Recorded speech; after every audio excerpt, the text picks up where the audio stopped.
Welcome, lovers of God. You are the best. My question for you is, do you have a shortage in your life? Maybe in your career, maybe in your finances, maybe in your faith life, maybe in your health, maybe emotionally, or maybe relationship wise. There's a shortage that you're experiencing.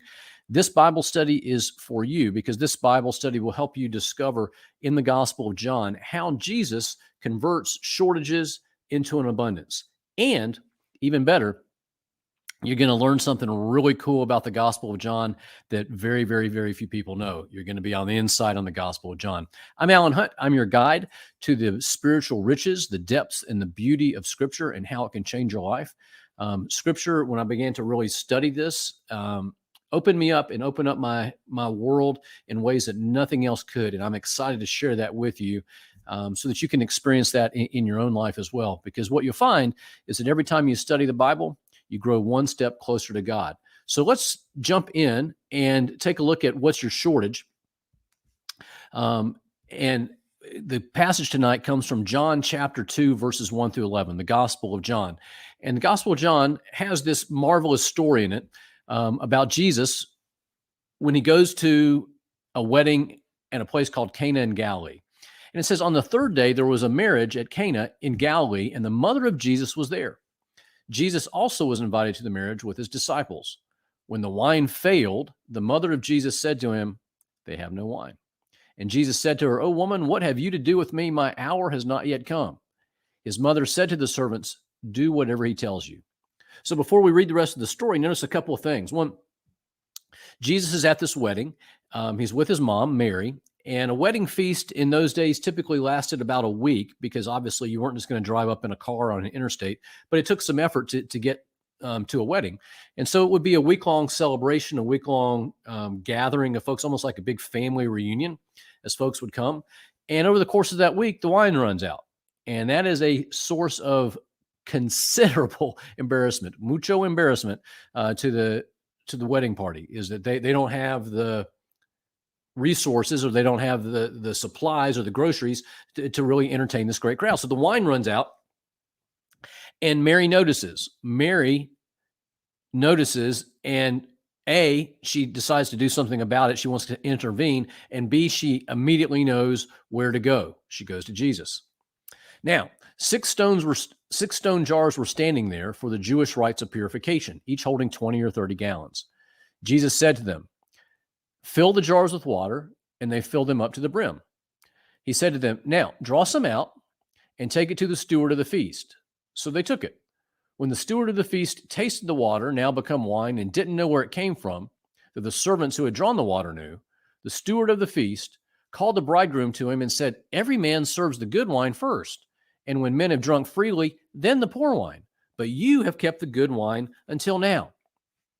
So Mary goes to Jesus because she knows that a shortage of wine is not a problem for Jesus, because Mary learned a long time ago that all things are possible with God. Think back in your memory to when the angel Gabriel comes to Mary to let her know when she's a young woman, virgin, betrothed to Joseph, poor, in the middle of nowhere, and says, "You're going to bear the Son of God." And she says, "How can this be possible?"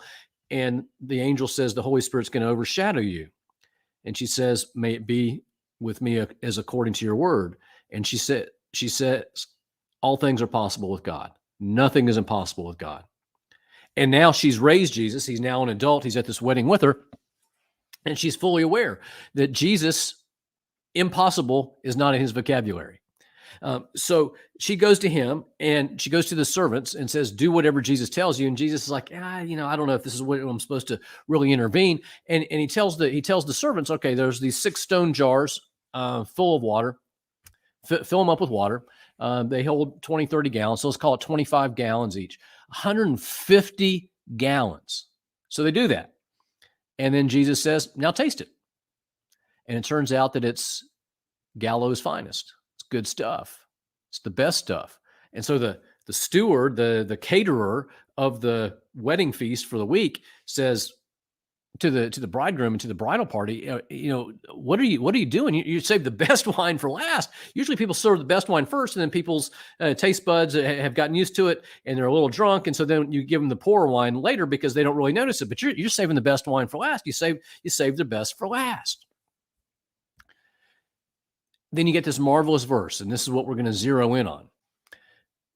John 2, verses 1 through 11. The final verse says, "This, the first of his signs, Jesus did at Cana in Galilee, and manifested his glory, and his disciples believed in him."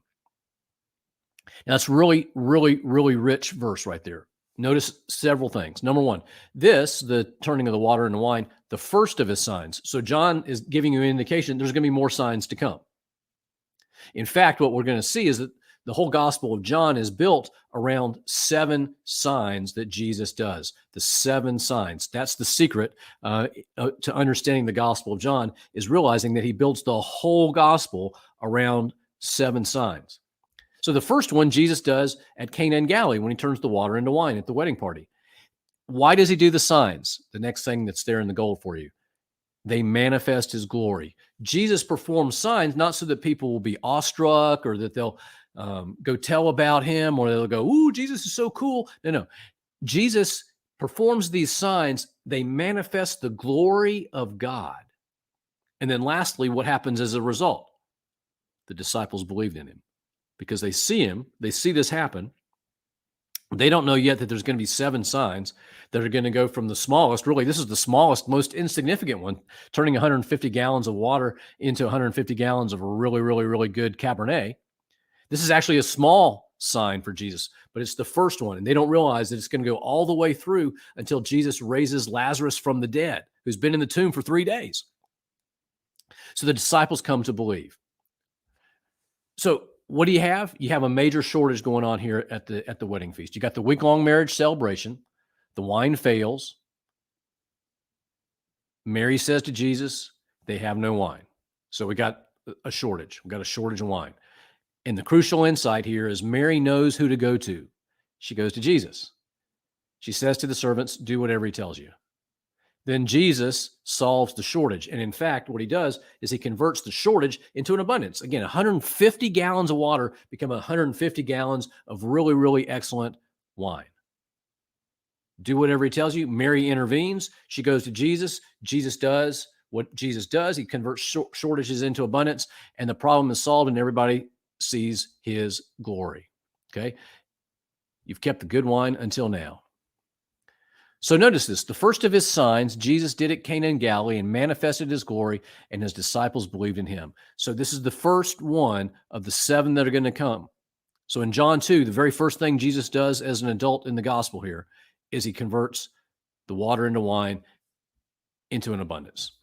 Notice, as I shared with you, there's going to be 7 signs. This is the first one. The next one comes in John 4 when Jesus heals an official's son. Let me just give you a couple of the verses here. So he came again to Cana in Galilee. So he goes back to the same place where he did his first sign, where he turned the water into wine, where he had made the water wine. And at Capernaum, there was an official whose son was ill. He went and begged him to come down and heal his son, for he was at the point of death. The official said to him, "Sir, come down before my child dies." And Jesus said to him, "Go, your son will live." The man believed the word that Jesus spoke to him and went his way. And as he was going down, his servants met him and told him that his son was living, and he himself believed, and all of his household. This was now the second sign that Jesus did when he'd come from Judea to Galilee. So the first one, the water becomes wine. 150 gallons of water become 150 gallons of really excellent wine. The second one, there's this official, a royal official, who comes and is begging Jesus and says, "My son is about to die." And Jesus says, "Go on home. When you get there, he's going to be well." And while the guy's on his way home, people come to him and say, "Your son's alive. He's going to be fine." The man comes to believe. So Jesus turns that shortage into an abundance. Next, in John 5, Jesus heals the lame man who's by the pool of Bethsaida. Let me share with you a few of the verses from that one as well. Now, there is in Jerusalem by the sheep gate a pool in Hebrew called Bethzatha, which has 5 porticos. In these lay a multitude of invalids, blind, lame, paralyzed. One man was there who had been ill for 38 years. Think about that. He's been going there every day for 38 years, just hoping, and this is going to be the day that he's going to get healed. When Jesus saw him and knew that he had been lying there a long time, he said to him, do you want to be healed? Now, you look at this, and you go, obviously, the Bible has a sense of humor. The man's been there every day for 38 years. And what does John say that Jesus says? Jesus goes up to the man and goes, do you want to be healed? Well, yeah, been here every day for 38 years, kind of hoping for that to happen. The sick man answered him, sir, I have no man to put me into the pool when the water is troubled, and while I'm going, another steps down before me. Because they believed that when the water stirred, an angel was coming down, and the first person in would be healed by that angel. So the man's been there every day for 38 years, but when the water stirs, he doesn't have anybody there to place him in the water. And by the time he gets in the water, somebody else has already gotten in first and been healed. Jesus said to him, rise, take up your pallet and walk. And at once the man was healed, and he took up his pallet and walked. So he turns that shortage of health into an abundance. The man's been there for 38 years, and now he's healed. Next one, the fourth sign.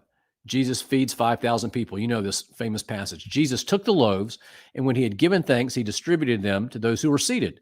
So also the fish, as much as they wanted. And when they had eaten their fill, he told his disciples, gather up the fragments left over, that nothing may be lost. So they gathered them up and filled 12 baskets with fragments from the 5 barley loaves left by those who had eaten. When the people saw the sign which he had done, they said, this is indeed the prophet who has come into the world. So remember, there's 5,000 people there, and there's not enough. There's no one to feed them. There's no food to feed them. There's no 7-Eleven. There's no McDonald's. There's no Chick-fil-A. There's no Wendy's. There's no Pizza Hut nearby. They're all out there by the sea, and Jesus feels bad for him, and he says, what do we got? And the disciples say, Lord, we can't feed all these people. We not only don't have the food, we don't have any money. And Jesus, one of the disciples says, no, we got this one little boy. He's got 5 barley loaves and 2 fish. So think about this. Jesus takes that, and here in verse 11, he gave thanks and he distributed them. Does that remind you of anything? It reminds you of the Eucharist, doesn't it? He gives thanks, he distributes that, and people had as much as they wanted there in verse 11. And get a load of this. And when they had eaten their fill, he told his disciples, go gather up any fragments that are left so that nothing may be lost. We don't want to waste any food. So in verse 13, they gathered up and filled 12 baskets with fragments from the 5 barley loaves. So one little boy's got 5 little loaves of bread and 2 fish. Jesus feeds 5,000 people, and there's 12 baskets left over. Shortage of food becomes an abundance. Jesus turns shortages into abundance. The fifth sign, Jesus walks on the water. When evening came, his disciples went down to the sea, got into a boat, and started across the sea to Capernaum. This is right after he feeds the 5,000. It was now dark, and Jesus had not yet come to them. The sea rose because a strong wind was blowing. When they had rowed about 3 or 4 miles, they saw Jesus walking on the sea and drawing near to the boat. They were frightened, but he said to them, it's I, don't be afraid. So Jesus walks on the water when the disciples are terrified. So they have a shortage of faith. What they have is fear, and Jesus gets rid of the fear, and an abundance of faith is replaced. I mean, this is great stuff. So then you get to the sixth sign, the longest story in the New Testament of Jesus. John, the entire chapter 9 of John is this one story, John 9, verses 1 to 41. Now, I'm not going to read the whole thing for you. Just want you to see a few of the verses here. Jesus saw a man blind from his birth, and his disciples asked him, Rabbi, who sinned, this man or his parents, that he was born blind? Jesus answered, it wasn't that this man sinned or his parents, but that the works of God might be made manifest in him. We must work the works of him who sent me while it is day. Night comes, and when no one can work. As long as I am in the world, I am the light of the world. As he said this, he spat on the ground and made clay of the spittle and anointed the man's eyes with the clay, saying to him, go, wash in the pool of Siloam, which means sent. So he went and washed, and he came back seeing. So there's a shortage of sight, a shortage of vision, and Jesus creates an abundance. The man's been blind his entire life. This gospel is going to be one of our gospel readings in upcoming Sundays, and we'll look at this a little more deeply. But for this study, just notice there's a shortage of vision, a shortage of sight, and Jesus creates an abundance. And then finally, the grand finale, the climax, the fireworks, the seventh sign. Again, the Gospel of John is built on these 7 signs. Jesus, in a different way, is turning shortages into an abundance. so that his glory might be revealed and we might come to believe. He doesn't do these just for kicks and giggles. He does this so that the glory of God is revealed, so that you and I might come to believe. So this is the grand finale, the super deluxe climax, the raising of Lazarus. It's good stuff. Then Jesus, deeply moved again, came to the tomb. It was a cave, and a stone lay upon it. Does that sound familiar? Sounds a little bit like Easter, doesn't it? Sounds about a little bit like a foreshadowing of what's to come in Jesus' life. Jesus said, "Take away the stone." Martha, the sister of the dead man, Lazarus, said to him, "Lord, by this time there's going to be an odor, for he's been dead 4 days." So Lazarus is in the tomb. He's Jesus' friend. Martha and her sister Mary called Jesus to come to do something about that. By the time Jesus gets there, Lazarus has been dead 4 days, and Martha's going, "Jesus, what are you doing? You should have come a lot sooner." Then in verse 40, Jesus said to her, "Did I not tell you that if you would believe, you would see the glory of God?" So notice there what Jesus is saying in this seventh sign. Not only is he about to raise Lazarus from the dead, but he's reminding Martha, if you believe, you'll see the glory of God. See, the problem is we always want to see the glory of God, so then we'll believe. But it's the exact opposite, isn't it? If you really want to see the glory of God, believe first. St. Anselm, that great medieval Christian thinker, had a saying, faith seeking understanding. Faith seeking understanding. See, the problem with you and me as humans is because of sin, we want God to prove himself to us first, and then we'll believe. Okay, God, build your case. You're the good lawyer. You build the case, and then we'll decide whether we believe you. Jesus says, when you believe, you're going to see things completely differently. Faith seeks understanding. The humans, it's understanding trying to seek faith. No. Jesus says, no, it's faith seeks understanding. If you would believe, you'll see the glory of God. So faith comes first. Or St. Paul says in 2 Corinthians, we walk by faith, not by sight. We don't just, as believers, we don't just believe what we see.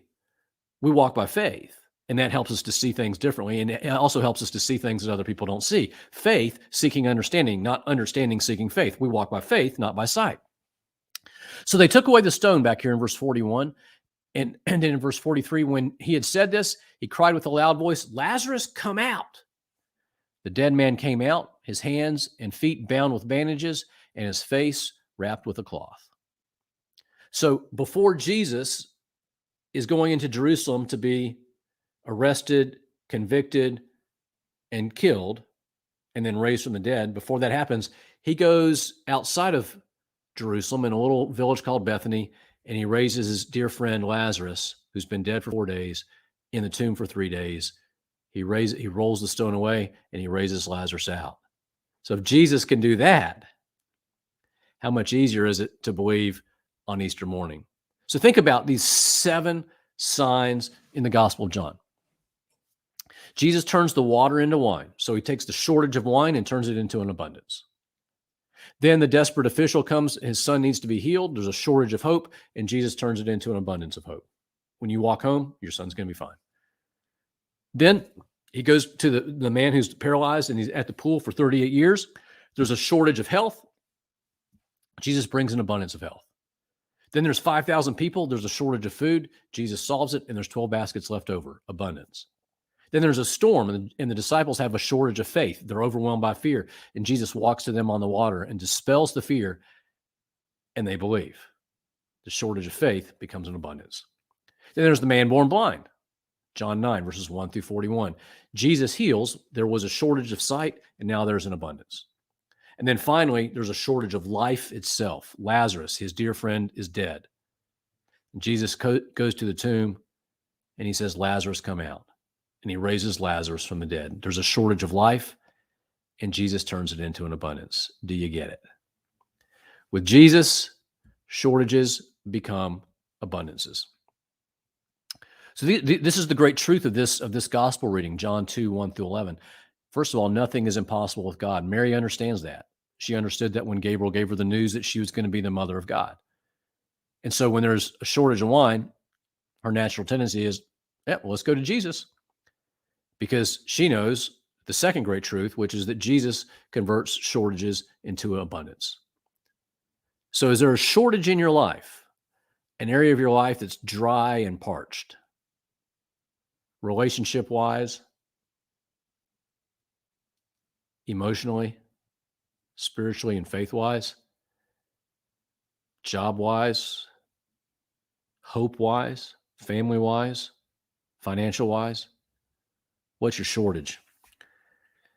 I remember a few years ago, I went on a mission trip with some folks from my parish. There were 5 or 6 of us adults and about 20 or 25 teenagers. We went to a place called Mustard Seeds in Nicaragua, which is a place for children who have been abandoned, and they're all severely disabled and they've been abandoned by their families. And so this ministry, Mustard Seeds, has a compound where they take those kids in, and they not only give them the health care, but they give them a place to live, and they give them stability, and they give them food and what have you.